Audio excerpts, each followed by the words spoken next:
Hello, জি sir বলেন। আসসালামু আলাইকুম স্যার। ওয়ালাইকুম আসসালাম। শুনতে পাচ্ছ? জি স্যার।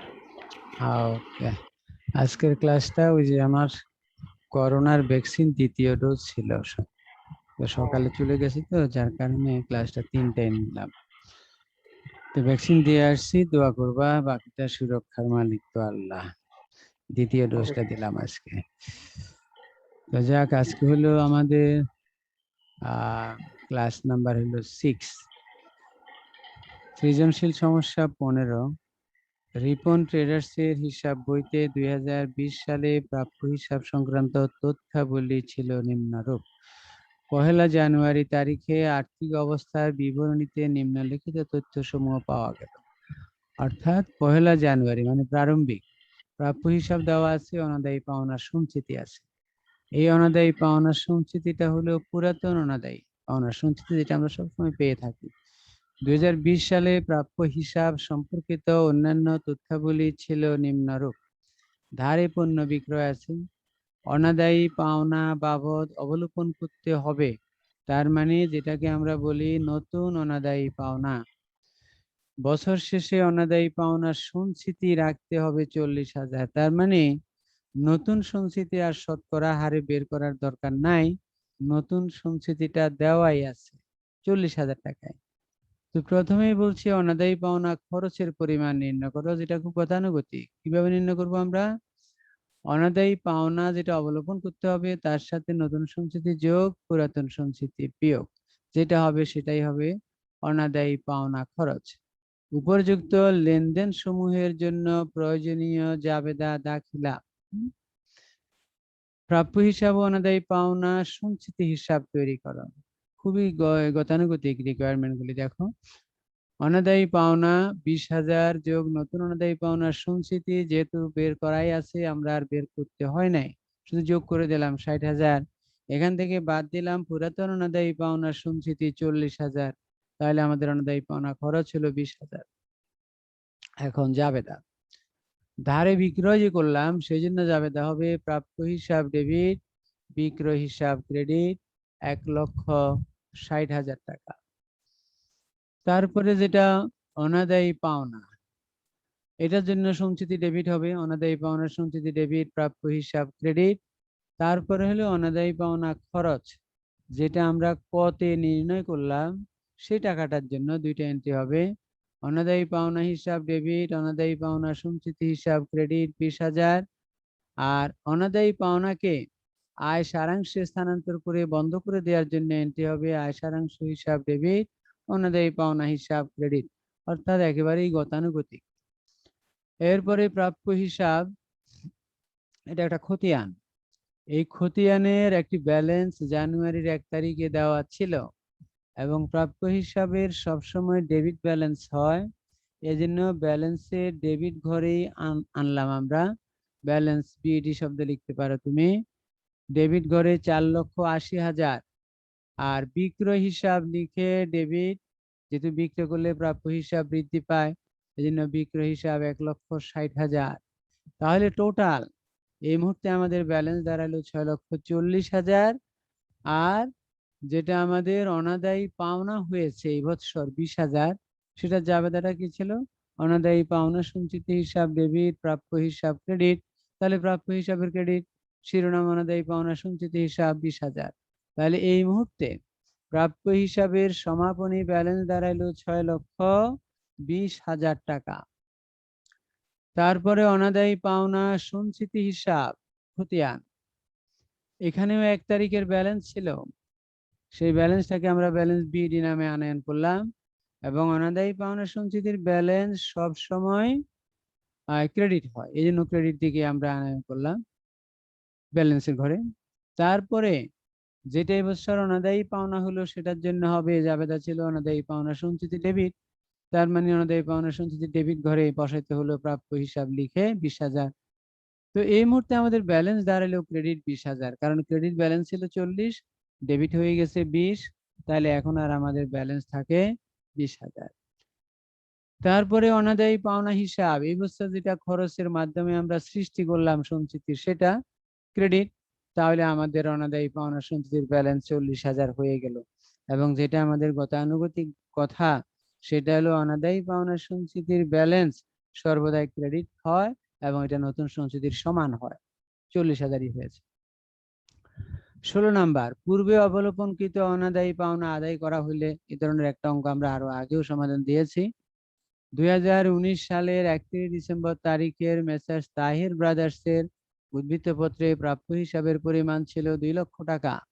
তাহলে 2019-এর 31শে ডিসেম্বরের প্রাপ্য হিসাবের উদ্ধৃত মানে হলো 2020-এর 1 জানুয়ারি। তার মানে এটা প্রারম্ভিক এবং অনাদায়ী পাওনা সঞ্চিতি। এখানে একটা হলো 19-এর 31 ডিসেম্বর আর পরে তথ্যগুলো আছে 2020। তার মানে 19-এর 31 ডিসেম্বর মানে হলো 1 জানুয়ারি 2020। এই কথাটা কিন্তু আমরা বলতে পারি। দ্যাট ইজ এগুলি প্রারম্ভিক দুইটাই। 2020 সালে প্রাপ্য হিসাব সম্পর্কিত নিম্নলিখিত লেনদেনগুলো সম্পাদিত হয়।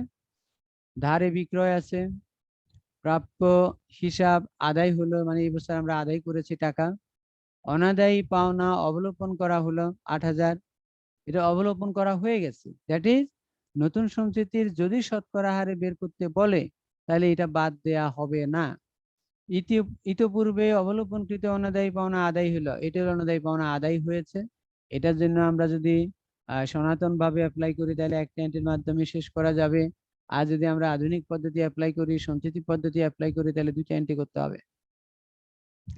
2019 সালের 31 ডিসেম্বর তারিখে প্রাপ্য হিসাবের নগদ আদায়যোগ্য মূল্য নিরূপণ করো।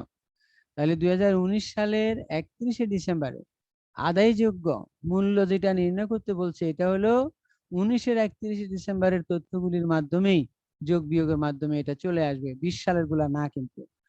আবার 2020 সালের 31 ডিসেম্বর তারিখে উপযুক্ত 4টি লেনদেনের জাবেদা ব্যাখ্যার প্রয়োজন নাই, এই 4টা জাবেদা দিতে হবে। আবার 2020 সালের 31 ডিসেম্বর তারিখে প্রাপ্য হিসাব অনাদায়ী পাওনা সঞ্চিতি হিসাব তৈরি করা খুবই সোজা জিনিস। তাহলে একটু সমাধান দেখো। আমাদের 19-এর প্রাপ্য হিসাব ছিল কত? 2 লাখ। আর সেই সালে আমাদের সঞ্চিতির পরিমাণ ছিল 12,000। তাহলে প্রাপ্য হিসাব থেকে সেই সালের সঞ্চিতিটা বাদ যাবে। তাহলে 1,88,000 টাকা হলো প্রাপ্য হিসাবের নগদ আদায়যোগ্য মূল্য। অর্থাৎ 31 ডিসেম্বর 2019-এ যদি আমরা চেষ্টা করি তাহলে 1,88,000 টাকা আদায় করতে পারবো, এই আশা আমাদের আছে বা ছিল। 2020 সালের যে জাবেদাগুলো ডিসেম্বর 31, প্রথমে হলো প্রাপ্য হিসাব ডেবিট, বিক্রয় হিসাব ক্রেডিট। যেহেতু ধারে বিক্রয় হয়েছে এজন্য প্রাপ্য হিসাব ডেবিট। তারপরে নগদে টাকা পেয়েছি, এটা খুব গতানুগতিক এন্ট্রি। নগদান হিসাব ডেবিট, প্রাপ্য হিসাব ক্রেডিট। তারপরে হলো 8,000 টাকা যেটা অনাদায়ী পাওনা লেখা হয়েছিল, সেটার জন্য অনাদায়ী পাওনা সঞ্চিতি হিসাব ডেবিট, প্রাপ্য হিসাব ক্রেডিট 8,000। আর অনাদায়ী পাওনা যেটা পূর্বে অবলোপনকৃত সেটা আদায় হয়েছে। এই ক্ষেত্রে আমরা দুইটা এন্ট্রি দেখতেছি তাদের, অর্থাৎ সঞ্চিতির মাধ্যমে তারা সমাধানে গেছে। তাহলে প্রথমে আমরা যে টাকাটা আদায় করেছি অনাদায়ী পাওনা অবলোপনের টাকা, সেই টাকার জন্য প্রাপ্য হিসাবকে বৃদ্ধি করতে হবে। অর্থাৎ আমরা ধরে নিচ্ছি এরা আমাদের প্রাপ্য হিসাবের মধ্যে অন্তর্ভুক্ত ছিল, আমরা আবার নাম কেটে দিয়েছি, আবার নাম তুলতেছি, এই জন্য প্রাপ্য হিসাবকে ডেবিট করতে হচ্ছে। প্রাপ্য হিসাব ডেবিট মানে তাদেরকে বললাম তোমার কাছে আমরা টাকাটা পাওনা হয়েছে আবার। আর অনাদায়ী পাওনা সঞ্চিতি হিসাব হবে ক্রেডিট, পরবর্তীতে টাকাটা আদায় হয়ে যাচ্ছে। তাহলে নগদান হিসাব ডেবিট, প্রাপ্য হিসাব ক্রেডিট হলো। নগদান হিসাব ডেবিট, প্রাপ্য হিসাব ক্রেডিট। আর যদি একটা এন্ট্রি দাও তাহলে হবে নগদান হিসাব ডেবিট, অবলোপনকৃত অনাদায়ী পাওনা আদায় হিসাব বা অনাদায়ী পাওনা আদায় হিসাব ক্রেডিট। এই একটা এন্ট্রি দিলেও চলবে, তবে সেটা সনাতন। আধুনিক চলে এই দুইটা এন্ট্রি, একটা হলো প্রাপ্য হিসাব আর একটা অনাদায়ী পাওনা সঞ্চিতি হিসাব, আর একটা হবে এটার বিপরীতের জন্য নগদান হিসাব ডেবিট, প্রাপ্য হিসাব ক্রেডিট। এবং আমরা যেহেতু সঞ্চিতি পদ্ধতির অঙ্ক করি তাহলে এই দুইটা এন্ট্রির মাধ্যমে সমাধান দেয়াটাই বেটার। আচ্ছা, পরে একটা এন্ট্রির কথাও তারা বলছে, এটা আমি খুব একটা আসলে দেই না, যেহেতু সঞ্চিতি পদ্ধতির অঙ্ক তাহলে কিছু অংশ আমাদের সনাতনে চলে যাচ্ছে, এই জন্য এই এন্ট্রিটা আমি আসলে দিতে চাই না ইদানিং। এরপরে তাহের ট্রেডার্স এর প্রাপ্য হিসাব দুইটা খতিয়ান করতে বলছে। প্রথমটা প্রাপ্য হিসাব। তো এখানে ব্যালেন্স যেটা দেওয়া ছিল 2019-এর ডিসেম্বর 31, এটাকে তারা এখন দেখাচ্ছে 2020-এর তোমার জানুয়ারির 1 তারিখ, একই জিনিস, অর্থাৎ 19-এর ডিসেম্বর আর 20-এর জানুয়ারি 1। তাহলে ব্যালেন্স 2 লক্ষ টাকা। আর ডিসেম্বর 31 এই বছরে যে আমরা মালটা বিক্রি করলাম, সেজন্য বিক্রয় হিসাব লিখে ডেবিট ঘরে 5 লাখ। তাহলে আগেও ডেবিট ব্যালেন্স ছিল, আবার ডেবিট হলো আমাদের 5 লাখ, তাহলে মোট হয়ে গেল এই মুহূর্তে 7 লাখ। তারপরে ডিসেম্বর 31 আমরা কিছু টাকা আদায় করে নিয়েছি প্রাপ্য হিসাব থেকে। জাবেদাটা ছিল নগদান হিসাব ডেবিট, প্রাপ্য হিসাব ক্রেডিট। এজন্য প্রাপ্য হিসাবের ক্রেডিট ঘরে লিখতে হবে, টাকাটা লিখলাম 2,50,000, শিরোনাম হলো নগদান হিসাব। এই মুহূর্তে আমাদের ব্যালেন্স থাকে 4,50,000। তারপরে আমরা যে অনাদায়ী পাওনা লিখেছিলাম সেটার জন্য প্রাপ্য হিসাব অনাদায়ী পাওনা সঞ্চিতি ডেবিট, প্রাপ্য হিসাব ক্রেডিট 8,000 টাকা, তাহলে হলো 4,42,000। এরপরে অনাদায়ী পাওনা সঞ্চিতি হিসাব, ওই যে 5,000 টাকা, যেটা পূর্বে অবলোকনকৃত অনাদায়ী পাওনা, যেটার জন্য আমাদের জাবেদা ছিল কি প্রাপ্য হিসাব ডেবিট, এজন্য প্রাপ্য হিসাবে ডেবিট করে। আর অনাদায়ী পাওনা সঞ্চিতি ক্রেডিট, এজন্য অনাদায়ী পাওনা সঞ্চিতি শিরোনাম লিখে প্রাপ্য হিসাবে ডেবিট করে 5,000। এই মুহূর্তে দাঁড়ালো আমাদের 4,47,000। তারপরে আরেকটা জাবেদায় ছিল নগদান হিসাব ডেবিট, প্রাপ্য হিসাব ক্রেডিট, তাহলে প্রাপ্য হিসাবের ক্রেডিট ঘরে, আর শিরোনামটা হলো নগদান হিসাব, তাহলে হলো কত 5,000, 4,42,000 এই মুহূর্তের ব্যালেন্স। এরপরে অনাদায়ী পাওনা সঞ্চিতি হিসাব, এখানে একটু দেখো, ব্যালেন্স ছিল আমাদের 12,000, আর প্রাপ্য হিসাব 8,000 টাকা ডেবিট। এটার মানে হলো আমরা যে অনাদায়ী পাওনা নির্ধারণ করেছিলাম সেটার জন্য জাবেদা ছিল অনাদায়ী পাওনা সঞ্চিতি ডেবিট, প্রাপ্য হিসাব ক্রেডিট, এই জন্য ডেবিট করে প্রাপ্য হিসাব 8,000। এই মুহূর্তে ব্যালেন্স দাঁড়ালো আমাদের 4,000। এরপর আমাদের ওই যে অনাদায়ী পাওনা আদায় হয়েছে সেটার জন্য যে এন্ট্রিটা আমরা করেছিলাম প্রাপ্য হিসাব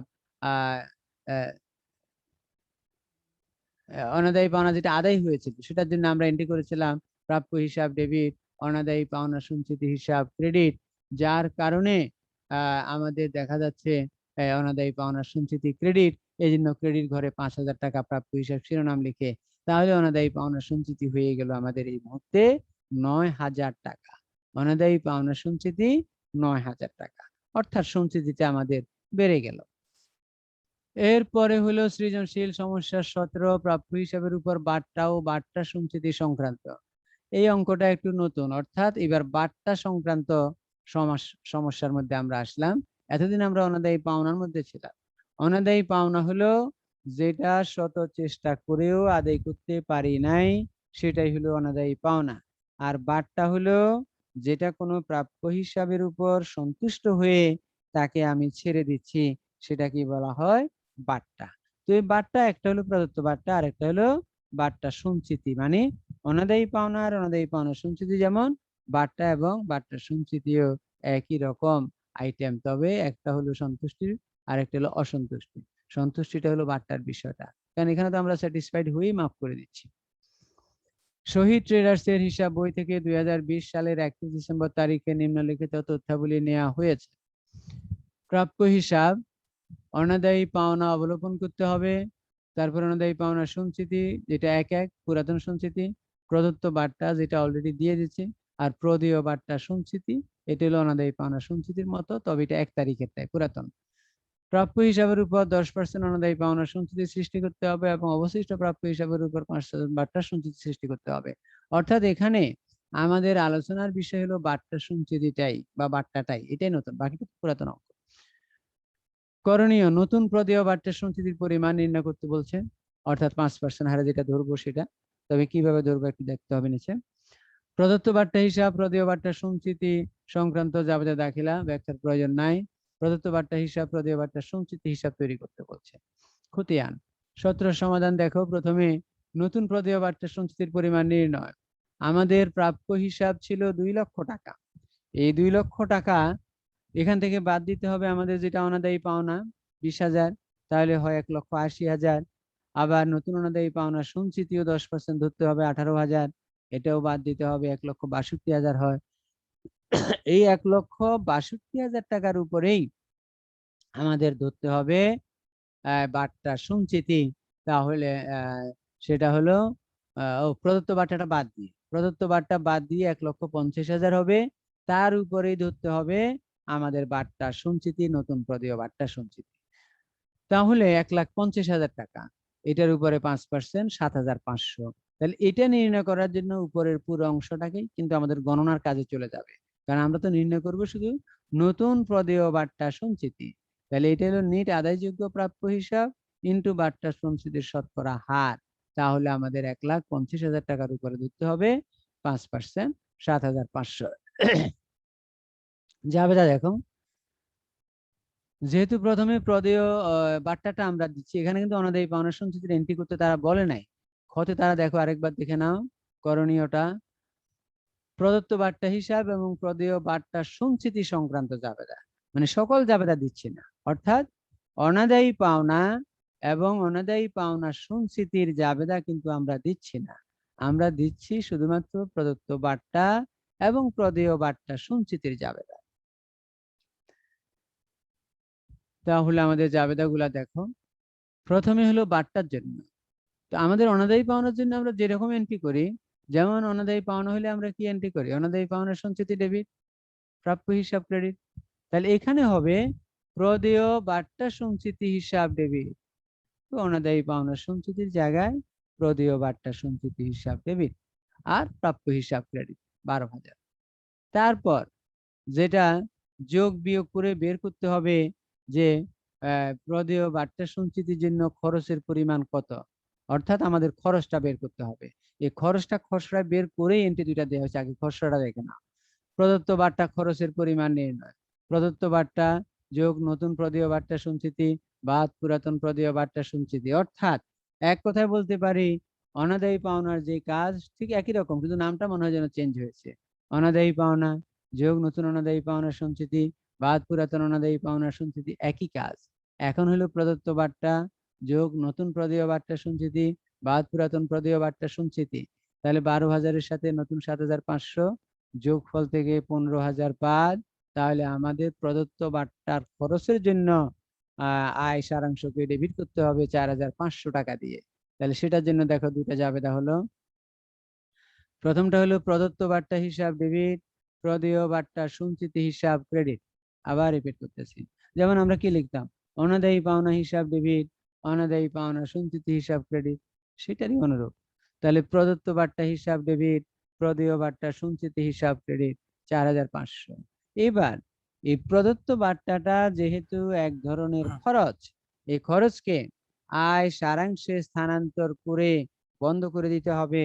এই জন্য এন্ট্রিটা হচ্ছে আয় সারাংশ হিসাব ডেবিট, প্রদত্ত বাট্টা হিসাব ক্রেডিট। তাহলে জাবেদা হয়ে গেল। আর এই জাবেদা করতে গেলে এই গণনাটা লাগবে, অর্থাৎ অনাদায়ী পাওনার নিয়মের মতো করে যে গণনা সেটা আমাদেরকে আবার দিতে হচ্ছে। এরপরে প্রদত্ত বাট্টা হিসাব, এটা অনাদায়ী পাওনা হিসাবের মতোই, এটা জিরো ব্যালেন্স হবে, এটার কোনো ব্যালেন্স কোনোদিন থাকবে না, কারণ এটার নামিক হিসাব, এটা একটা খরচ। তাহলে দেখো প্রথমে হলো প্রদেয় বাট্টা সঞ্চিতি হিসাব ডেবিট করে 4,500 ডেবিট ব্যালেন্স, তারপরে আয় সারাংশ হিসাব ক্রেডিট করে 4,500, তাহলে ব্যালেন্সের ঘরে আর কিছুই নাই।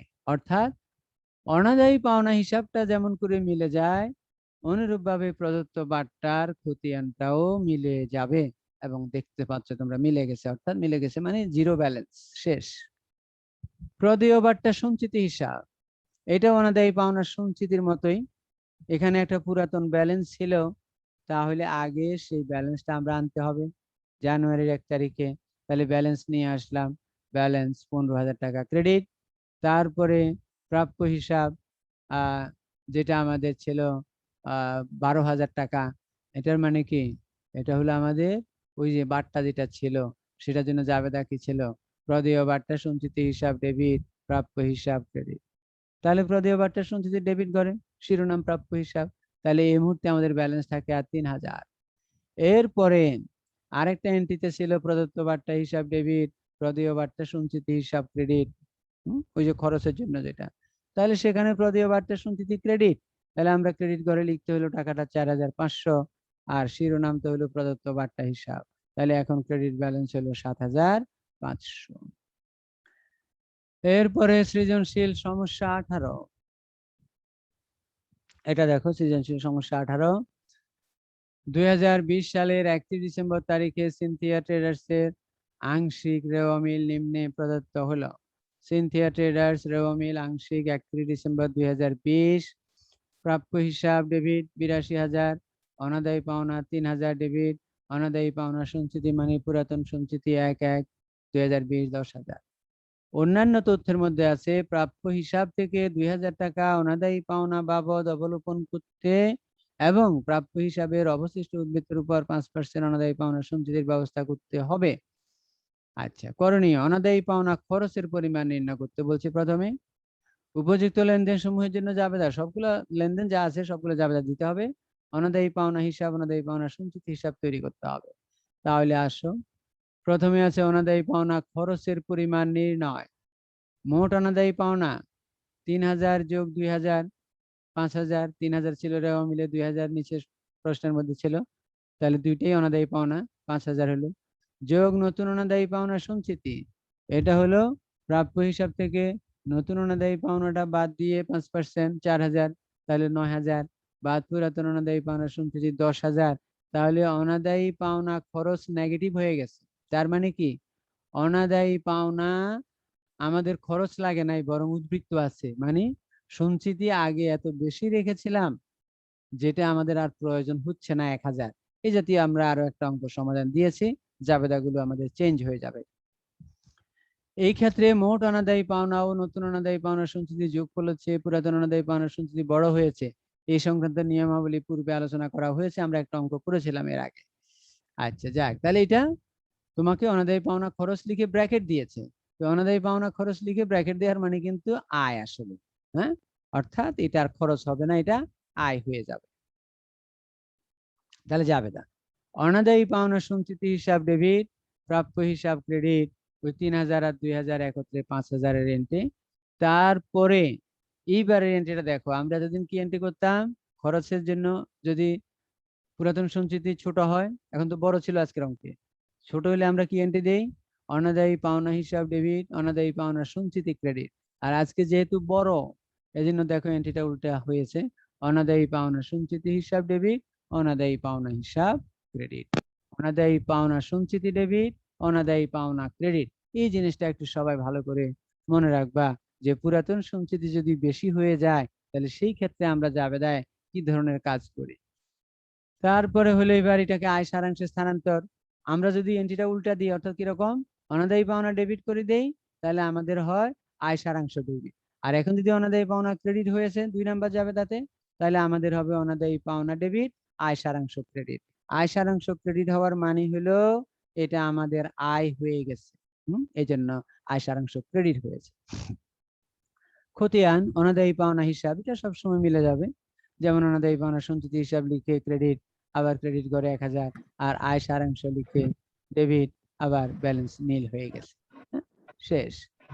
এরপরে অনাদায়ী পাওনা সঞ্চিতি হিসাব ব্যালেন্স 10,000, প্রাপ্য হিসাব 5,000, তাহলে ব্যালেন্স থাকে 5,000।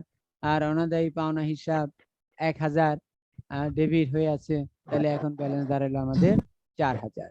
অর্থাৎ এইখানে আমাদের অনাদায়ী পাওনা সঞ্চিতির যে জাবেদাটা ছিল 1,000 টাকার জন্য, সেই জাবেদাটা কিন্তু গতানুগতিকের উল্টা ছিল। দেখো, এই যে এটা অনাদায়ী পাওনা সঞ্চিতি ডেবিট, অনাদায়ী পাওনা ক্রেডিট, তাহলে আমরা যেহেতু অনাদায়ী পাওনা সঞ্চিতি করতেছি, তাহলে অনাদায়ী পাওনা সঞ্চিতি ডেবিট করে বসলো অনাদায়ী পাওনা হিসাব, আর এখানে 4,000 টাকা ব্যালেন্স ছিল।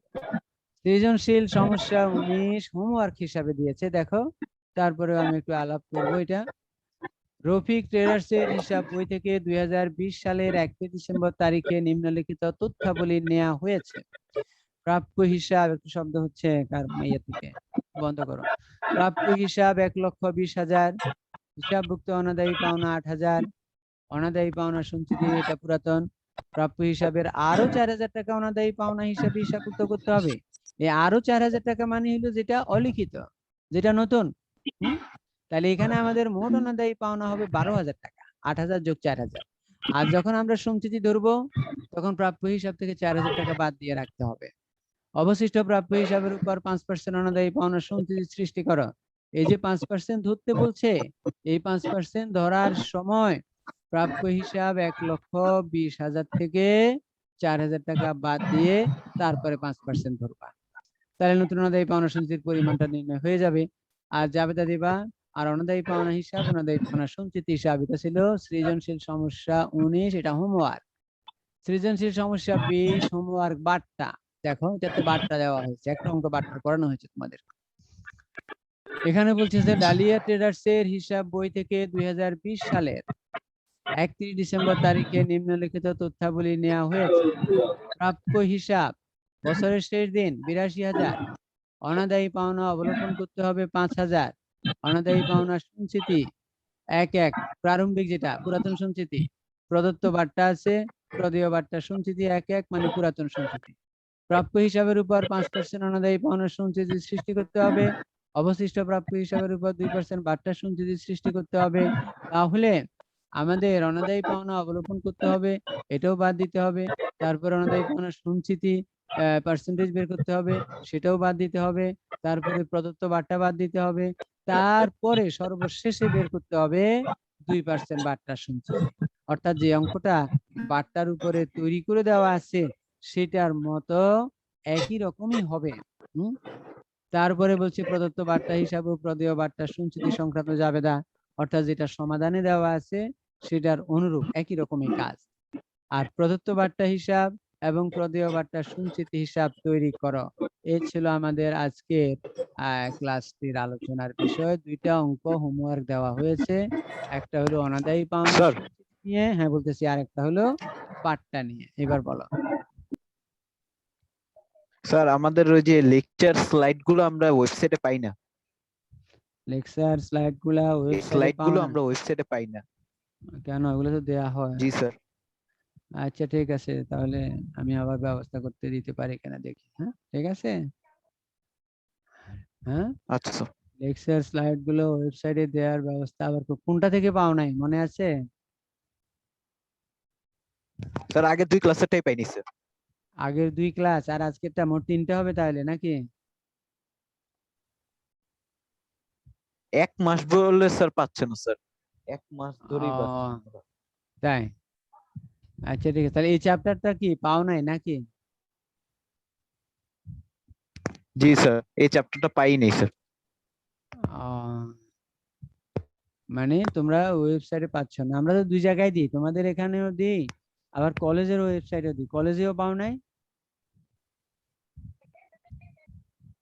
স্যার কলেজের ওয়েবসাইটে পাইনি স্যার। আর আর অন্য ফেসবুকে পাইছো কোনো এমনি? জায়গাতেই মানে খুঁজে দেখছি স্যার, পাইনি স্যার।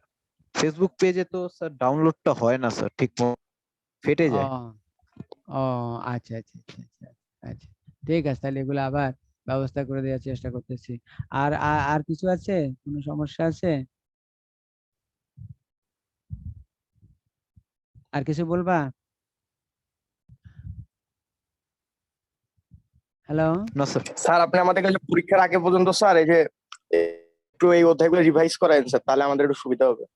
যদি ডিরেকশন দেয় আমাদেরকে, তো ওই ওখান থেকে একটু না বললে তো আমরা কাজ করতে পারি না আর কি। হ্যাঁ তাহলে দেখি আমাদেরকে কি বলে, তাহলে সেইভাবে আমরা ইয়ে করব আর কি। হ্যাঁ যদি বলে যে এটা এগুলো আরেকবার একটু দেখান, তাহলে আমরা সেইভাবে করব কাজটা ইনশাআল্লাহ। হ্যাঁ ঠিক আছে, তো আল্লাহ হাফেজ, এখানে আচ্ছা শেষ করলাম। বলিয়েন আল্লাহ স্যার। হ্যাঁ, অনেক সাবজেক্টে আসসালাম। স্যার আমাদের হলো রিভাইজ করাচ্ছে তো স্যার, তাই বললাম। ও আচ্ছা ঠিক আছে, আমি মানে যেমন বিভাগে আমার বলবো, বিভাগকে জানাবো। ঠিক আছে, তাহলে ওনারা মার্কেটিং, যে কি তারপরে বল। স্যার হ্যাঁ রিভাইজ আচ্ছা ঠিক আছে, করাচ্ছে, এই হ্যাঁ কারণে আমি আমি বিভাগে বলবো, বিভাগে বলবো। ঠিক আছে, আল্লাহ হাফিজ, থ্যাংক ইউ, আসসালামু আলাইকুম। আল্লাহ হাফেজ।